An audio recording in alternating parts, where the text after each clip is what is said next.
do 144º dia.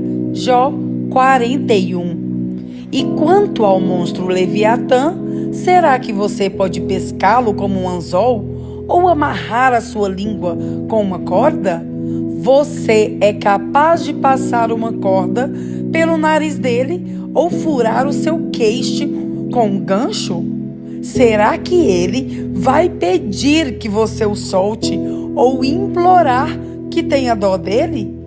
Será que ele vai fazer um trato com você, prometendo trabalhar para você o resto da vida? Será que você vai brincar com ele como se fosse um passarinho? Você vai amarrá-lo a fim de servir como um brinquedo para as suas empregadas? Será ele vendido por um grupo de pescadores? Será que para isso o cortarão em pedaços? Será que você pode enterrar lanças no seu couro ou fincar arpões de pesca na sua cabeça? Tente encostar a mão nele e será uma vez só, pois você nunca mais esquecerá a luta. Só de olhar para o monstro Leviatã, as pessoas perdem toda a coragem e desmaiam de medo. Se alguém o provoca, ele fica furioso. Quem se arriscaria a desafiá-lo? Quem pode enfrentá-lo sem sair ferido? Ninguém no mundo inteiro. Agora, vou falar das pernas do Leviatã, do seu tamanho e da sua força sem igual. Quem pode arrancar o couro que o cobre ou furar a sua dupla couraça? Quem é capaz de fazê-lo abrir a sua queixada rodeada de dentes terríveis? As suas costas são cobertas de fileiras de escamas, ligadas umas com as outras e duras como pedras. Estão coladas tão bem umas nas outras, que nem o ar passa entre elas. Estão ligadas entre si e bem coladas, de modo que ninguém pode separá-las. Quando o Leviatã espirra, saem faíscas. Os seus olhos brilham como a luz do sol ao amanhecer. A sua boca lança chamas e dela saltam faíscas de fogo. O seu nariz solta fumaça, como a de galhos que queimam debaixo de uma panela. O seu sopro acende o fogo e da sua boca saem chamas. A sua força está no pescoço e a cara dele mete medo em todo mundo. No seu couro não existe ponto fraco, ele é firme e duro como ferro. O seu coração cruel não tem medo, é duro como uma pedra de moinho. Quando ele se levanta, até os mais fortes ficam apavorados. O medo os impede de agir. Não há espada que consiga feri-lo, nem lança, nem flecha, nem arpão. Para ele, o ferro é como uma palha e o bronze como pau podre. As flechas não fazem fugir. Jogar pedras nele é como jogar capim. Bater nele com um porrete é o mesmo que bater com uma torcida de palha. Ele zomba dos homens que lhe atiram lanças. A sua barriga é coberta de cacos pontudos que reviram a lama como se fosse uma grade de ferro.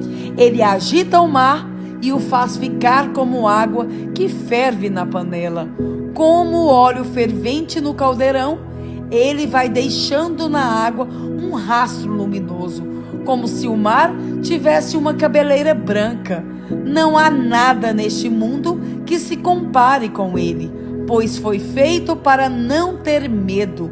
O Leviatã olha para tudo com desprezo, e entre todas as feras orgulhosas, ele é rei. Jó 42.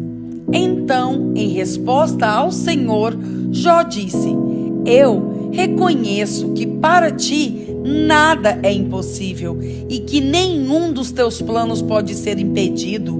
Tu me perguntaste como me atrevi e pôr em dúvida a tua sabedoria, visto que sou tão ignorante. É que falei de coisas que eu não compreendia, coisas que eram maravilhosas demais para mim e que eu não podia entender. Tu me mandaste escutar o que estavas dizendo e responder às tuas perguntas. Antes eu te conhecia só por ouvir falar, mas agora eu te vejo com os meus próprios olhos. Por isso estou envergonhado de tudo o que disse e me arrependo, sentado aqui no chão, num monte de cinzas. Depois que acabou de falar com Jó, o Senhor disse a Elifaz, da região de Temã: estou muito irado com você e com os seus 2 amigos, pois vocês não falaram a verdade a meu respeito, como o meu servo Jó falou. Agora peguem 7 touros e 7 carneiros, levem a Jó e ofereçam como sacrifício em favor de vocês. O meu servo Jó orará por vocês, e eu aceitarei a sua oração e não os castigarei como merecem, embora vocês não tenham falado a verdade ao meu respeito, como Jó falou. Então Elifaz, que era da região de Temã, Bildade, que era da região de Sua, e Zofar, que era da região de Naamá, foram e fizeram o que o Senhor havia mandado, e ele aceitou a oração de Jó. Depois que Jó acabou de orar pelos seus 3 amigos, o Senhor fez com que ele ficasse rico de novo e lhe deu em dobro tudo o que tinha tido antes. Todos os seus irmãos e irmãs e todos os seus amigos foram visitá-lo e tomaram parte no banquete na casa dele. Falaram de como estavam tristes pelo que lhe havia acontecido e o consolaram por todas as desgraças que o Senhor havia feito cair sobre ele. E cada um lhe deu dinheiro e um anel de ouro. O Senhor abençoou a última parte da vida de Jó, mais do que a primeira. Ele chegou a ter 14.000 ovelhas, 6.000 camelos, 2.000 bois e 1.000 jumentas. Também foi pai de 7 filhos e 3 filhas. A primeira deu o nome de Gemima, a segunda chamou de Cássia e a terceira de Querem-Apuque. No mundo inteiro não havia mulheres tão lindas como as filhas de Jó. E o pai as fez herdeiras dos seus bens, junto com os seus irmãos. Depois disso, Jó ainda viveu 140 anos, o bastante para ver netos e bisnetos, e morreu bem velho.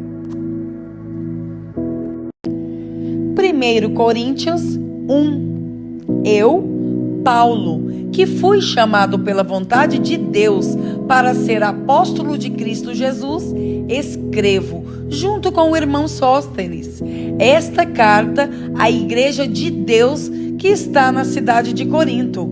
Escrevo a todos os que, pela sua união com Cristo Jesus, foram chamados para pertencer ao povo de Deus. Esta carta é também para aqueles que em todos os lugares adoram nosso Senhor Jesus Cristo, Senhor deles e nosso. Que a graça e a paz de Deus, o nosso Pai, e do nosso Senhor Jesus Cristo estejam com vocês. Eu sempre agradeço ao meu Deus por causa da graça que Ele tem dado a vocês por meio de Cristo Jesus. Por estarem unidos com Cristo Jesus, vocês foram enriquecidos em tudo, tanto no dom de anunciar o Evangelho, como no dom da sabedoria espiritual. A mensagem a respeito de Cristo está tão firme em vocês que vocês não têm deixado de receber nenhum dom espiritual enquanto esperam a vinda do nosso Senhor Jesus Cristo. Cristo vai conservá-los firmes até o fim, para que no dia da volta do nosso Senhor Jesus Cristo, vocês não tenham culpa de nada. Deus é fiel e chamou vocês para que vivam em união com o seu Filho Jesus Cristo, o Senhor. Irmãos, peço pela autoridade do nosso Senhor Jesus Cristo que vocês estejam de acordo no que dizem e no que não haja divisões entre vocês. Sejam completamente unidos num só pensamento e numa só intenção. Pois, meus irmãos, algumas pessoas da família de Cloé me contaram que há brigas entre vocês. O que eu quero dizer é isto: cada um de vocês diz uma coisa diferente. Um diz: eu sou de Paulo. O outro: eu sou de Apolo. O outro: eu sou de Pedro. E ainda outro: eu sou de Cristo. Por acaso, Cristo foi dividido em várias partes? Será que Paulo morreu crucificado em favor de vocês? Ou será que vocês foram batizados em nome de Paulo? Graças a Deus que eu não batizei nenhum de vocês, a não ser Crispo e Gaio. Assim, ninguém pode dizer que vocês foram batizados em meu nome. Ah, sim, batizei também Estéfanas e a família dele, mas não lembro de ter batizado mais ninguém, pois Cristo não me enviou para batizar, mas para anunciar o Evangelho e anunciá-lo sem usar a linguagem da sabedoria humana, para não tirar o poder da morte de Cristo na cruz. De fato, a mensagem da morte de Cristo na cruz é loucura para os que estão se perdendo, mas para nós que estamos sendo salvos é o poder de Deus, pois as Escrituras Sagradas dizem: destruirei a sabedoria dos sábios e acabarei com o conhecimento dos instruídos. Então, o que poderão dizer os sábios e os instruídos? O que vão dizer os grandes oradores deste mundo? Deus tem mostrado que a sabedoria deste mundo é loucura, pois Deus, na sua sabedoria, não deixou que os seres humanos o conhecessem por meio da sabedoria deles. Pelo contrário, resolveu salvar aqueles que creem e fez isso por meio da mensagem que anunciamos, a qual é chamada de louca. Os judeus pedem milagres como prova e os não-judeus procuram a sabedoria. Mas nós anunciamos o Cristo crucificado, uma mensagem que para os judeus é ofensa e para os não-judeus é loucura. Mas para aqueles que Deus tem chamado, tanto judeus como não-judeus, Cristo é o poder de Deus e a sabedoria de Deus. Pois aquilo que parece ser a loucura de Deus é mais sábio do que a sabedoria humana. E aquilo que parece ser a fraqueza de Deus é mais forte do que a força humana. Agora, meus irmãos, lembrem do que vocês eram quando Deus os chamou. Do ponto de vista humano, poucos de vocês eram sábios, ou poderosos, ou de famílias importantes. Para envergonhar os sábios, Deus escolheu aquilo que o mundo acha que é loucura. E para envergonhar os poderosos, Ele escolheu o que o mundo acha fraco. Para destruir o que o mundo pensa que é importante, Deus escolheu aquilo que o mundo despreza, acha humilde e diz que não tem valor. Isso quer dizer que ninguém pode ficar orgulhoso, pois sabe que está sendo visto por Deus. Porém, Deus uniu vocês com Cristo Jesus e fez com que Cristo seja a nossa sabedoria. E é por meio de Cristo que somos aceitos por Deus. Nos tornamos o povo de Deus e somos salvos.